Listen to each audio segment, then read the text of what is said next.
Hello, friends. Today, I want to take you into one of the darkest, most unsettling true crime cases in Canadian history. A case that left scars not only on the victims' families, but on the entire nation. This is the story of the man infamously known as the pig farmer killer Robert Willie Pickton, on the quiet outskirts of Vancouver, among the mud, the pigs, and a stench that never quite left the air. A man built himself a kingdom. To his neighbors, he was just a farmer.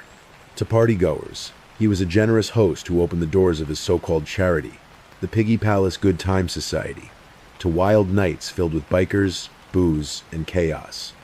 But hidden beneath the facade of farm life and celebration, he was harboring one of the most horrifying secrets Canada had ever seen. Women began to vanish women from vulnerable communities. Women who trusted the wrong man at the wrong moment. They would walk onto Pickton's farm, lured by promises of money, drugs, or a party, but they would never walk out again.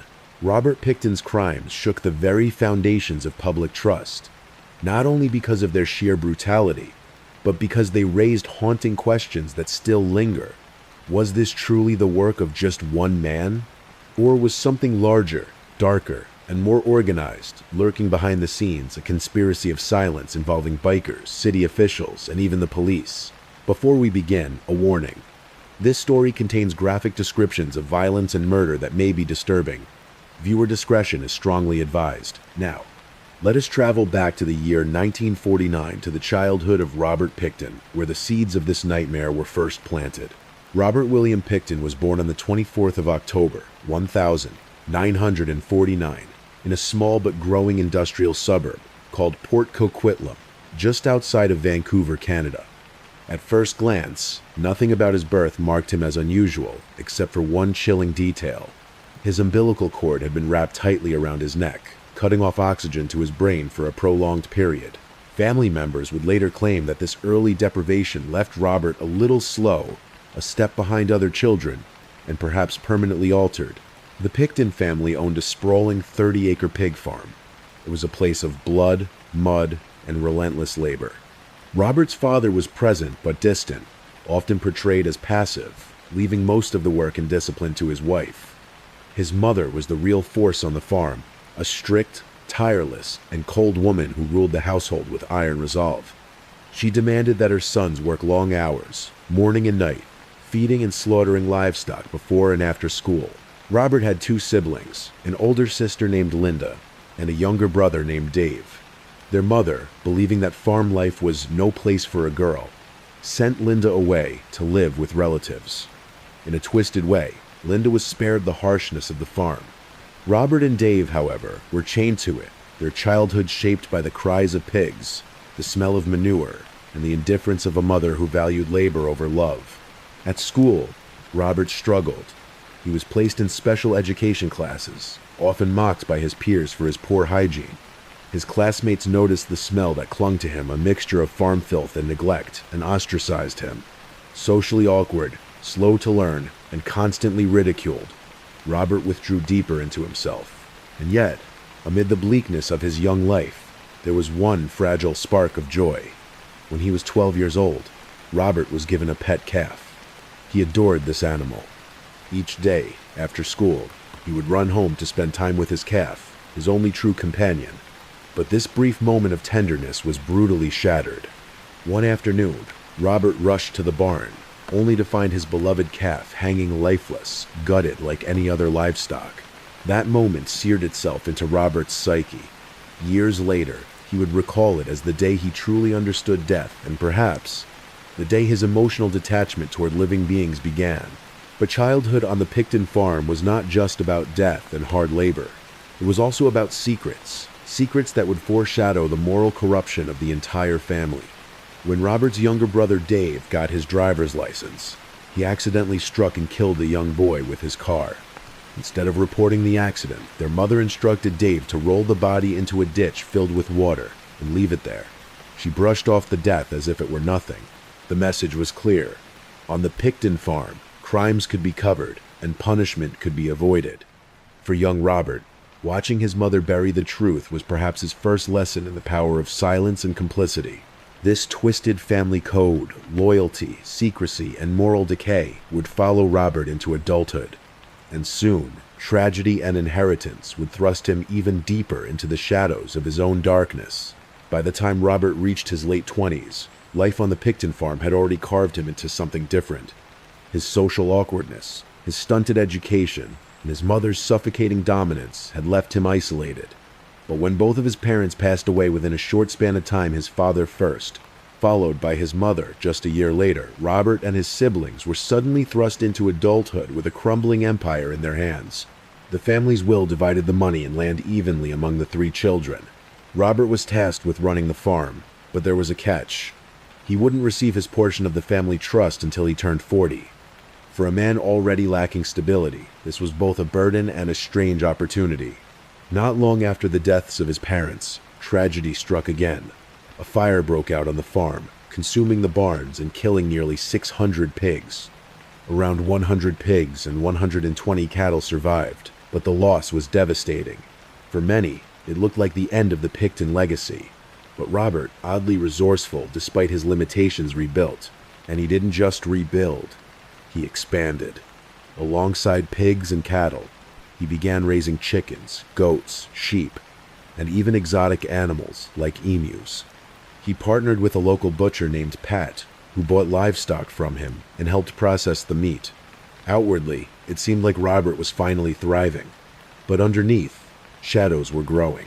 Robert and his younger brother Dave weren't just farmers. They began dabbling in insurance fraud, working with local bikers to bury stolen cars and motorcycles on the farm, then splitting payouts. The farm, once a symbol of hard labor, was becoming a hub for shady dealings.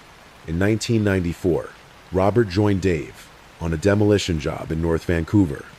While staying in a motorhome near the site, Robert ventured into the downtown east side of Vancouver, an area plagued by drugs, poverty, and sex work. There, in bars like the infamous Abbey Hotel, Robert began frequenting sex workers. He often offered drugs or money, luring women back to either his trailer or the farm. It became a routine one that would stretch on for years. Then, in 1996, Robert and Dave founded a so-called non-profit organization, the Piggy Palace, Good Time Society. Its stated mission was to host events and fundraisers for worthy causes. In reality, it was a front. They converted one of the slaughterhouses into an illegal bar and party venue. The Piggy Palace was no small affair. On any given night, up to 2,000 people attended Hells Angels, bikers, partygoers, even off-duty police officers and local officials. Behind the smoke, booze, and meat sizzling on the grill, the farm had transformed into a place of debauchery and darkness. For Robert, the farm was no longer just a business. It was a fortress of secrets, a perfect hunting ground, where vulnerable women could be lured and lost in the chaos, never to be seen again. But in March of 1997, his double life nearly collapsed when one of his victims fought back, leaving him scarred and nearly exposed to the world. In March of 1997, Robert Pickton's dark routine took a dangerous turn. That night, he prowled Vancouver's downtown east side, where he encountered a woman named Wendy. He offered her drugs and $100 if she would come back with him to his farm. She agreed. For Wendy, it seemed like just another night, another client. But what awaited her was a nightmare. When they arrived at Robert's trailer on the farm, Wendy noticed something unsettling. The interior was sparse and grimy, a sleeping bag on the floor, a roll of clear plastic sheeting nearby. She brushed it off at first. After the transaction, she excused herself to use the bathroom, but as she emerged, Robert made his move. He lunged forward, attempting to snap a handcuff onto her wrist. Panic erupted. Wendy fought back with every ounce of strength she had. In the struggle, her eyes caught the glint of a knife in the kitchen. She grabbed it and struck, slashing Robert across the face, leaving a deep wound from ear to ear and stabbing him in the arm. Blood poured down his face, but Robert didn't stop. The fight spilled outside toward his truck. Desperate and bleeding, Wendy stabbed him again, this time in the back. With that final blow, Robert collapsed long enough for her to escape. Wendy ran through the night, frantic and injured, until she flagged down an older couple driving by. She was bleeding from her stomach, stabbed by Robert at some point in the fight, though she hadn't realized it at the time. Before the couple rushed her to the hospital, she pointed back toward the trailer and uttered chilling words. "If I die, the man who killed me is in that trailer." At the hospital, Wendy underwent emergency surgery. Meanwhile, Robert was also treated for his wounds. More than 150 stitches were needed to close the gash across his face. Incredibly, despite the brutality of the attack, he was released after treatment. Why wasn't he arrested immediately? Authorities later claimed they were waiting on Wendy's statement. But Wendy was fighting for her life, drifting in and out of consciousness and recovery. In the meantime, Robert walked free. 17 days later, Wendy survived and told the police everything. Robert was finally charged with attempted murder, unlawful confinement, and aggravated assault. But Robert had resources. With the Pickton family's wealth, he hired one of Vancouver's top criminal defense attorneys. And when the trial began in January 1998, a cruel twist sealed Wendy's fate. She didn't show up in court. Without the key witness, the charges were dropped. Robert walked free, his reputation scarred, but his secrets still safe. The police kept his bloodied clothes and boots in evidence, but for now, they had no case.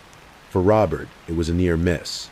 For Vancouver's vulnerable women, it was the beginning of something far worse. Because once Robert slipped through the cracks of justice, the disappearances began to multiply.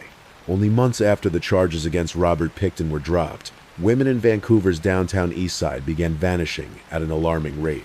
In April of 1998, Robert picked up a woman named Sarah, who was known to work in the area called the Crack Shack, a notorious hotspot for sex work and drugs.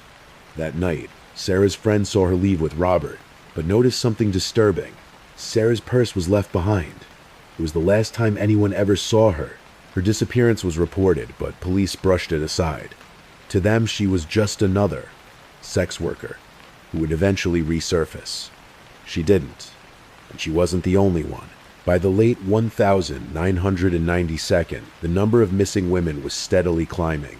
Families pleaded for answers, posting flyers and begging authorities to take them seriously. But the Vancouver Police Department had an unspoken rule. Sex workers, addicts, and the poor were considered low priority. Many officers believed these women were transient, that they would simply return on their own. But not everyone ignored the crisis. A journalist named Lindsay Kynes began publishing articles, calling out the police for negligence. His work shined a harsh light on the disappearances, sparking outrage among the public. The pressure grew, and soon the case drew international attention, even landing on America's Most Wanted, which offered a $100,000 reward for information. Behind the scenes, whispers about Robert Pickton were spreading. A woman named Lisa, who had briefly lived on the farm to care for Robert after his injuries, discovered deeply unsettling things: piles of women's clothing, Idaho's belonging to multiple women, and blood-stained garments. She confided in a farmhand named Bill, saying outright, "I think Robert might be a serial killer," but fear kept them from going to the police. Many people around the Picktons were entangled in drugs or crime themselves and didn't want to risk exposure. Instead, they shared their suspicions with one another, waiting, hoping someone else would come forward. Meanwhile, the disappearances kept coming. By 1999, the list of missing women had grown to more than 35 names. It was clear, at least to those who were paying attention, that a predator was at work. The Vancouver police were warned. An experienced profiler, Inspector Kim Rossmo, even developed a new computer system that flagged Pickton as a likely suspect. But his warnings were dismissed. His contract wasn't renewed. In other words, the police turned their backs. As the years passed, Robert Pickton continued to hunt in plain sight, protected by indifference, silence, and possibly something darker connections that ran deeper than anyone wanted to admit. And while the authorities stalled, Robert grew bolder, hosting massive raves at the Piggy Palace, brushing shoulders with bikers, city officials, and even off-duty cops. His farm had become a perfect cover, a stage for parties above ground, and a graveyard in the shadows below. The women kept disappearing. Their names faded into lists, their families left without answers. But for Robert, the farm was filling up with secrets that would eventually come spilling out in the most gruesome way imaginable. By the late 1992nd, the Pickton farm had transformed into something far more sinister than just a pig operation. It became the beating heart of the Piggy Palace Good Time Society, a bizarre charity created by Robert and his brother Dave. On paper, It was supposed to host fundraisers and community events. In reality, it was a front for one of the wildest, most lawless party venues in British Columbia. Imagine a slaughterhouse converted into an underground nightclub. Raves with thousands of attendees. Bikers, drug dealers, partygoers, and sex workers, all mingling under the same roof. Barbecues of freshly butchered meat sizzling outside while inside. Music blasted and drugs flowed freely. At the center of it all were the Pickton brothers Robert and Dave, lording over the chaos like kings of their twisted domain. But what made the Piggy Palace especially disturbing wasn't just the debauchery. It was the company it kept. Among the guests were members of the notorious Hells Angels biker gang, men known worldwide for violence, drugs, and organized crime. Some believe Dave himself was a member. At the very least, he was closely tied, hiring them as security for the palace. And it didn't stop there. Witnesses later claimed they saw off-duty police officers and city officials partying inside the Piggy Palace. Names were whispered, but few dared to say them out loud. It was an open secret. The Pickton farm wasn't just a party venue. It was a hub of corruption, a place where illegal activity was ignored because too many powerful people were enjoying the ride. For Robert, this was perfect cover. The chaos, the noise, the crowds, they masked his darker pursuits. Vulnerable women, drawn to the parties with promises of money, drugs, or companionship, could disappear into the night without anyone noticing. And if suspicions arose, well, how could they stick when the very people meant to uphold the law were seen dancing on the Pickton's floors? Some investigators would later wonder if this was why Robert and Dave seemed untouchable for so long. Why, despite dozens of missing women and repeated warnings, no one in authority acted. Was it incompetence? Or was it something worse, a deliberate shield of protection? The Piggy Palace became a symbol of impunity. While families searched for their missing daughters and sisters, Robert stood at the grill, flipping meat with a bloody apron, smiling at bikers, and shaking hands with officials. It was a grotesque theater, and all the while, the farm itself was becoming a graveyard. But Robert's luck wouldn't hold forever. In 1997, a survivor had already slipped through his grasp, and by the early 2002, investigators would finally get the break they needed, not because of the missing women, but because of something far more mundane: illegal guns. By the year 2000, whispers about Robert Pickton had grown louder. Families of missing women pleaded with police. Journalists continued to dig, and even insiders like Lisa and Bill had sounded the alarm. But still, no real action was taken. The disappearances piled up, while the Piggy Palace raged on. And then came the unexpected crack in the armor, not from the missing women, not from the journalists, but from something far more ordinary: illegal firearms. A former employee tipped off authorities that Robert kept unregistered guns on his property. To investigators, this was finally something tangible. They couldn't prove murder, but they could at least get a search warrant. On the 5th of February, 2002, police descended on the Pickton farm. What they found inside Robert's trailer was chilling. Among the filth and clutter were items that told a horrifying story: handcuffs and zip ties, a list of women's names, women's clothing and purses, a revolver with a bizarre makeshift silencer, a plastic dildo fixed to the barrel, and, most damning, an inhaler belonging to a recently missing woman named Serena. The inhaler alone wasn't proof of murder, but it was the missing link authorities needed. For the first time, Vancouver police officially joined the investigation. The farm was now recognized as a potential crime scene. Robert was arrested on gun charges and briefly jailed, but within 24 hours, the Pickton family posted bail. Robert walked free once again, forbidden from returning to the farm, but still breathing the air of freedom. Meanwhile, investigators faced a daunting task. The farm was huge, 17 acres of land, littered with live animals, carcasses, and decades of debris. To find evidence, they brought in heavy machinery. Dirt was dug up, sifted through conveyor belts, examined for the smallest traces of human remains, and they found them: bones, teeth, hair, skin, fragments that told of horrors buried deep in the soil. The farm was no longer just a party ground. It was a mass grave. But the most explosive breakthrough came not from the dirt, but from Robert himself. After his second arrest, Police placed him in a holding cell with an undercover officer posing as an inmate. The tape recorder hidden nearby would capture one of the most chilling confessions in Canadian history. Boasting in a whisper, Robert admitted to killing 49 women and said his only regret was not making it to 50. The walls were finally closing in. With Robert's whispered jailhouse confession on tape, investigators had what they needed to dig deeper. But nothing could have prepared them for what the soil, the freezers, and the barns of the Pickton farm would reveal. As teams sifted through the 17-acre property, they uncovered fragments of human life scattered in the most grotesque ways. Bones and teeth buried in the dirt. Hair, skin, and nails embedded in debris.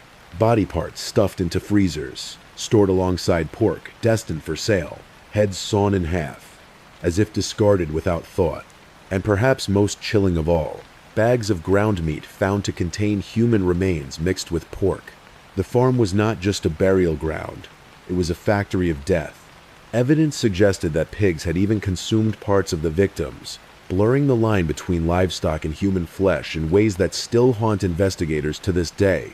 In total, police identified DNA belonging to over 80 individuals, men and women, though many samples were too degraded to tie directly to charges.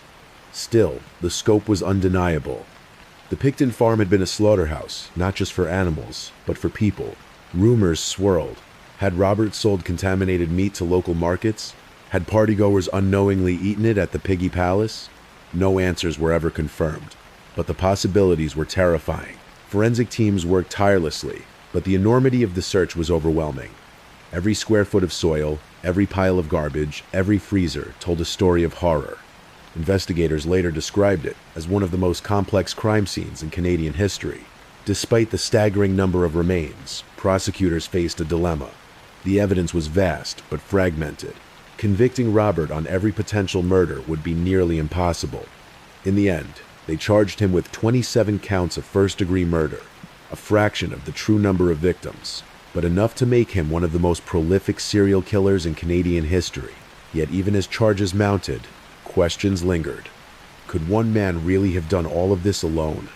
Or was Robert just the face of something bigger, a network of accomplices, enablers, and protectors who used the farm as a convenient dumping ground? For now, the spotlight was on Robert. But shadows loomed all around him, and many believed the full truth of what happened at the Pickton farm had only begun to surface. After years of investigation, the trial of Robert Willie Pickton finally began in January 2007. It was one of the most anticipated and gruesome trials in Canadian history, drawing international attention. The courtroom buzzed with tension as prosecutors laid out the charges. 27 counts of first-degree murder. It was staggering, but it was still only a portion of the dozens of women believed to have vanished on Pickton's farm. To strengthen their case, prosecutors called on two key witnesses. The first was Lynn, Robert's on-again, off-again girlfriend, who testified that she had once seen a body hanging in the barn, blood on the tables, and Robert himself covered in gore. The second was Pat, Robert's butcher partner, who had worked closely with him for years. Shockingly, both Lynn and Pat had originally been arrested as possible accomplices, but in exchange for plea deals, they agreed to testify against Robert. Their testimonies were damning, but they also raised questions. Were they innocent bystanders, or were they complicit, only stepping forward once their own freedom was on the line? Defense attorneys seized on these doubts. They argued that the farm was a beehive of activity, a place where countless people, from bikers to partygoers, came and went. If so much DNA was found on the property, the defense claimed, how could anyone prove Robert was solely responsible? They painted him as a simple man of low intelligence, someone incapable of orchestrating such a massive killing spree. Maybe, they suggested, he had even fabricated his jailhouse confession to impress his cellmate. But prosecutors pushed back. They highlighted Robert's chilling words, his casual boast that he'd killed 49 women and regretted not reaching 50. They presented the forensic evidence. DNA from multiple victims, blood on his boots, personal items belonging to the missing women, and the grotesque discoveries in the freezers. Still, the trial ended with a shocking twist. On the 9th of December, 2007, the jury found Robert Pickton guilty not of first-degree murder, but of 6 counts of second-degree murder. For many, it felt like a betrayal. How could premeditated, systematic killings spanning years be downgraded to second degree? The reasoning lay in the legal definition. First-degree murder requires proof of detailed planning. Prosecutors argued they had that proof, but the jury wasn't convinced beyond a reasonable doubt. Robert was sentenced to life in prison with no possibility of parole for 25 years, the harshest sentence allowed under Canadian law. But for the families of the victims, it felt hollow. 6 convictions out of potentially dozens of murders. 6 names when there were so many more. And through it all, the haunting question persisted. Did Robert act alone? The male DNA found on the farm, the presence of Hell's Angels, the whispered rumors of off-duty police officers attending Piggy Palace parties, the fact that Robert's own brother, Dave, was repeatedly named by sex workers as violent and threatening yet was never brought in for serious questioning. Was Robert Pickton a lone monster? Or was he just the scapegoat for a network of predators who used his farm as their playground? The trial gave answers, but not the whole truth. And in the shadows of Port Coquitlam, the questions refused to die. When the trial ended, Robert Pickton was locked away in a maximum security prison. For many Canadians, it felt like a chapter had closed. But in reality, the story was far from over. In the years that followed, the families of victims turned their anger toward the institutions that had failed them. Police negligence became impossible to deny. As early as the mid-1992nd, families had reported women missing. Journalists had raised alarms. Even an internal profiler, Inspector Kim Rossmo, had flagged Robert as a prime suspect. But nothing was done. Why? An inquiry was launched, and in 2012, the final report was damning. It concluded that the Vancouver police and the RCMP had repeatedly ignored warnings and dismissed missing women because they were sex workers and drug users.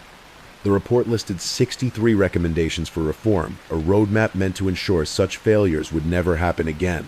But for the families, reforms couldn't bring their daughters back, and many believed the inquiry didn't go far enough. What about the other DNA found on the farm? What about the off-duty police officers at Piggy Palace parties? What about Robert's brother Dave, named repeatedly by women as violent and threatening? Why was he never seriously investigated? It seemed that for every answer, more questions emerged. Robert's siblings, Dave and Linda, even had the audacity to sue the government, demanding compensation for damage done to their farm during the investigation. They later sold off much of the land, which today is covered with homes and commercial properties. Families of the victims look at those houses and wonder, how many bodies are still buried beneath them? In prison, Robert lived out his days quietly until May 2024, when another inmate attacked him, leaving him in a coma. On May 30, 2024, Robert Pickton was pronounced dead. The pig farmer killer was gone, but his death didn't bring closure. If anything, it stirred the same lingering suspicion that haunted the case for decades, that Robert wasn't alone. Some believe he was manipulated by his brother and the Hell's Angels. Others whisper about a wider conspiracy, where powerful men used the farm as a dumping ground, confident that Robert would take the blame. Even today, survivors, families, and investigators continue to ask, how many women truly vanished into that farm? Who else knew and stayed silent? And why did it take so long for anyone to stop him? The Pickton case is more than a story about one killer. It's a story about failure of a family, of a community, of an entire system that decided some lives were disposable. As one investigator later put it, if the police had acted sooner, dozens of women could have been saved. Robert Pickton is gone, but the weight of his crimes and the questions they left behind will forever hang over Canada.